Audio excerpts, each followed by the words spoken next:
This is Let's Talk Chattanooga Real Estate, the podcast where we cover home buying, home selling, home improvement tips and ideas, market trends and developments, and investing in real estate. If you own real estate in the Chattanooga, Tennessee area, or want to own real estate here, then you're in the right place.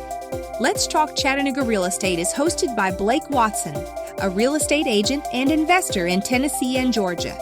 Welcome to Let's Talk Chattanooga Real Estate. I'm Blake Watson with Epic Realty. I'm a realtor in the Chattanooga and Northwest Georgia area. And today I have a special guest, Don Oakes with Highlands Residential Mortgage. Welcome to the show, Don. Good to be here, Blake. Good to be with you. What we're going to talk about today, it's very much in the news and on the minds of our clients, is what's going on in the American stock market and interest rates. It really seems to be it is a tariff-triggered event that's going on worldwide, as we know. We are recording this at noon on Tuesday, April 8th. So if you're listening to it a little bit later, and it's going to be maybe revised a little. We had the Trump tariffs that President Trump put in place began last week. On Thursday of last week, April 3rd, we had a tremendous sell-off in the stock market. What happened with interest rates? They got better.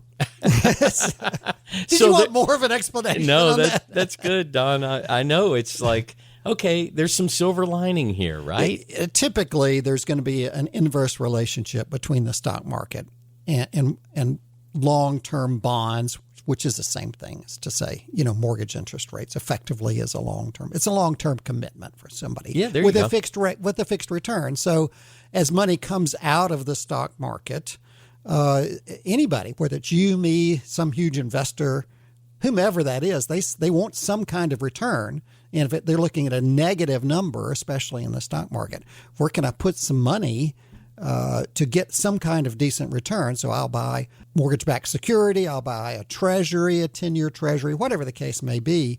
And that demand increases, but there's not necessarily a limited supply, and that drives rates down because, so one investor says, well, I'll take 4%, I'll get up. And the next investor might say, well, I'll take 3.9%. Wow. That's okay with me. And then another one might say, well, I'll take 3.7%. So that's what happens. Because anything's better than what's happening right now. Anything's better than what's happening now. So if that makes sense. Yeah. There's a limited supply of money that's out there to be invested. So, yeah.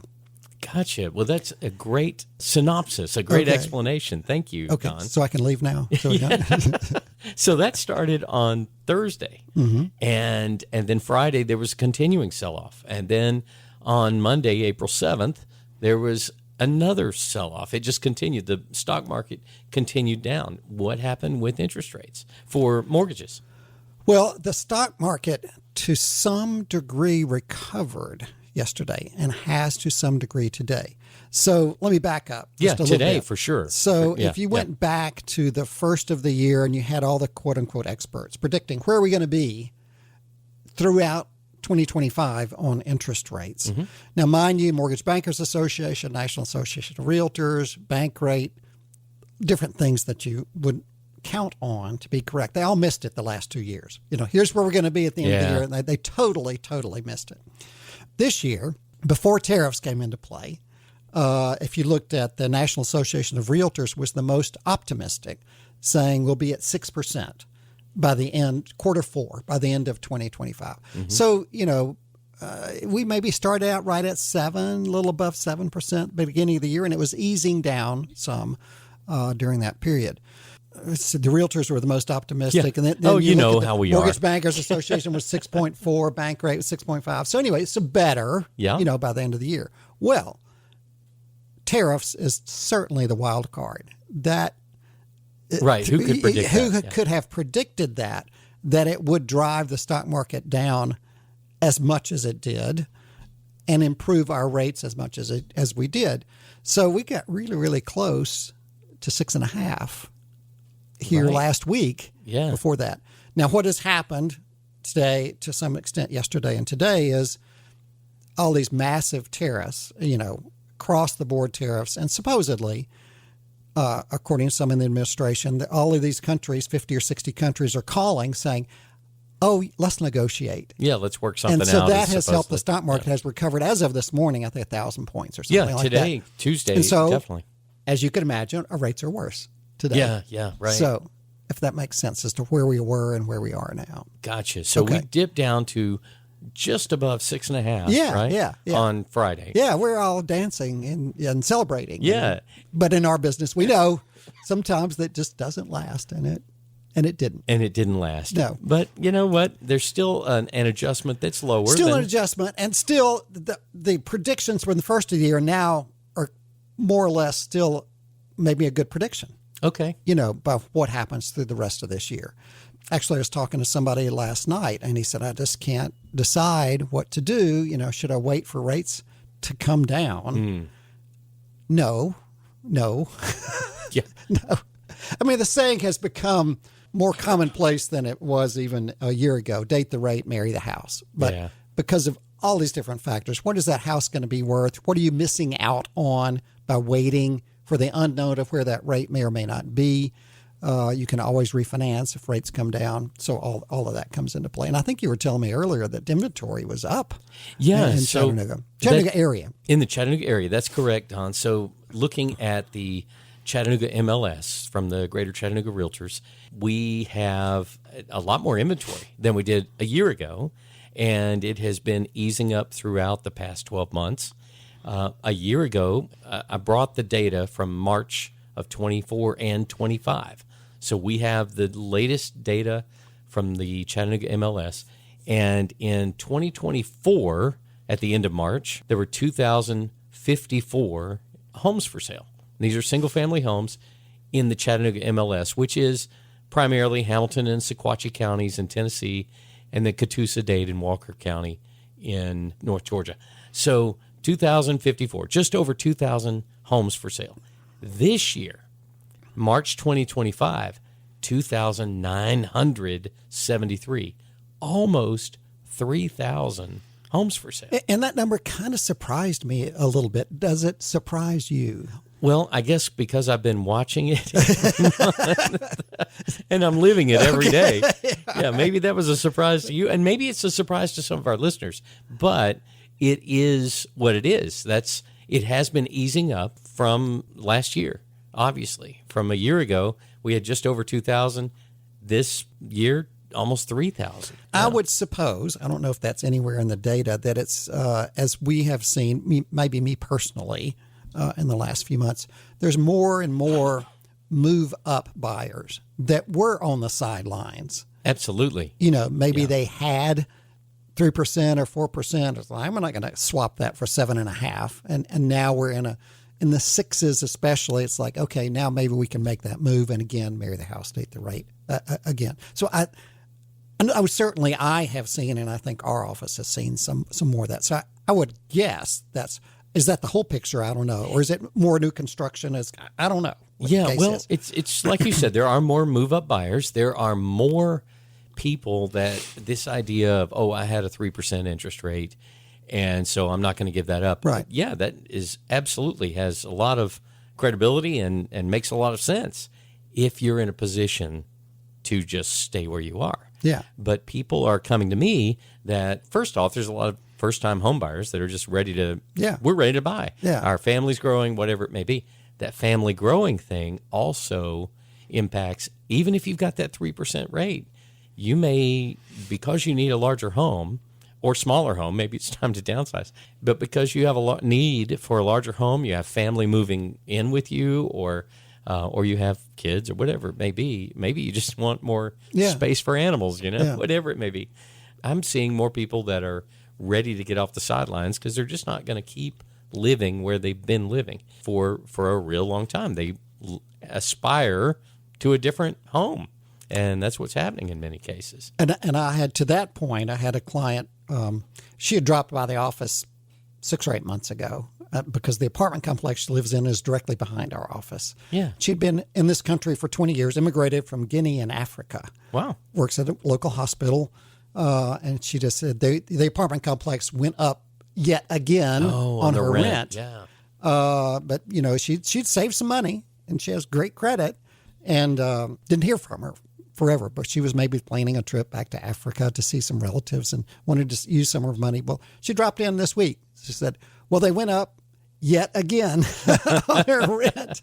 And she was ready now. She's seriously ready, to look. And so as regarding rates, for a first-time buyer, she can get a Tennessee housing loan at 6.375 today. And I predict that's going to be even lower here in another week or two.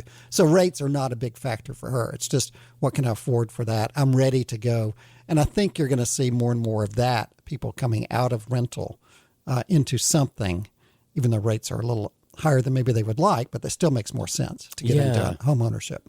Yeah, rents are continuing to rise. They're not rapidly rising, but they are easing up, and you're exactly right. That does put pressure on anybody's wallet, saying, well, why don't I just buy? Yeah. Even if it costs me another $100 a month, exactly. but I'll own the place. As it was in her case. Yeah. So that is driving some of the demand as well. I do continue to share with people again and again and again, even though there's more inventory and even though interest rates are a little bit softer than they were, we've still got prices increasing on homes. Not rapidly increasing, but they are increasing. It's getting more expensive. So something last year, I think it was about a 3 or 4% increase overall in the Chattanooga median home sales price. And that's currently $334,000. That's the median sales price. Last year in March, it was $329,000. So it's gone up, $5,000 for the median sales price. When you start calculating that in, you start thinking, okay, whenever I get in is probably better sooner than later. And we in Hamilton County, I know you're North Georgia, but we in Hamilton County just got our reassessments. Oh, yeah. And those are up 40 to 60% since 2020. And when everybody gets those, it's like, there's no way, there's no way. But you have to take into account in 2020, 2021, to some degree, 2022, we had 15% appreciation in those years. So somebody that's looking now, you may not see a 50% appreciation. That's abnormal, as they say, in the next 5 years, but you're going to see, just do the math. Let's say that it's 4% or 5% a year average for the next 5 years. So that $300,000 house now, 5 years from now, could be $350,000. Yeah. You've just built that equity, and you got to live somewhere. You got to live somewhere. So might as well enjoy that equity that you're building up in the house. That's right. And you mentioned that about the assessments in Hamilton County. I just completed a podcast detailing that last week. So if you just check back on the Let's Talk Chattanooga Real Estate podcast, one episode before this one, it's all about the Hamilton County reappraisals and what we can expect from that with our taxes. So you're right. There's not a lot of reason to necessarily wait around. My advice for the last 38 years is buy. Somebody asks, is it a good time to refinance? Oh, sure it is. It's a good time to refi. Well, if someone had been taking your advice 38 years ago or 28 years ago, even 8 months ago, they'd have more equity today than they did when you gave them that advice. Now, before this last day, they were predicting more, maybe as many as 4 Fed rate cuts. So everybody tunes into that. What is the Fed doing? Are they going to cut rates? Are they going to accelerate rates? Whatever the case may be. And initial projections at the beginning of the year was maybe they'd have 4, and then they cut that back. Maybe they're just going to have 2, because the Fed doesn't even know what the economy is going to do. Are we going to have high inflation? Is it going to come to us because of tariffs? Are we going to have high unemployment because of tariffs? Are we going to have low unemployment? Yeah, we don't know. Is the economy going to grow at, actually, predictions are maybe a slightly negative number, but how accurate is that because of tariffs or whatever the case may be? So my point is, you can't judge necessarily, because the Fed, what they do for the Fed funds rate does not directly affect long-term mortgages. It has some effect on it, but doesn't directly affect it. It's just an indication of them thinking we need to stimulate the economy or we need to slow the economy down. But that tells the market, that determines really our rates. What are you willing to accept for a fixed return? Here's what the Fed thinks the market is going to do.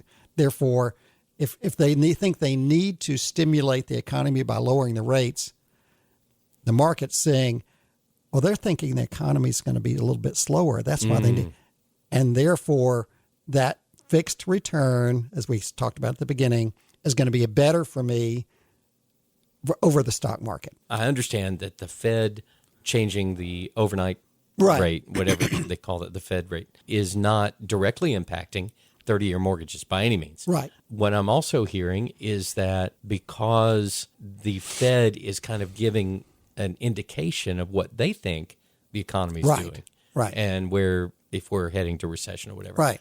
So if they're lowering rates, then generally an investor might look at that and say, hey, the Fed thinks, and they get to look at all the data. Right. Right. And they think it's going a little bit south here, so maybe I need to get into a safer investment than equities. So you said that much better than I did.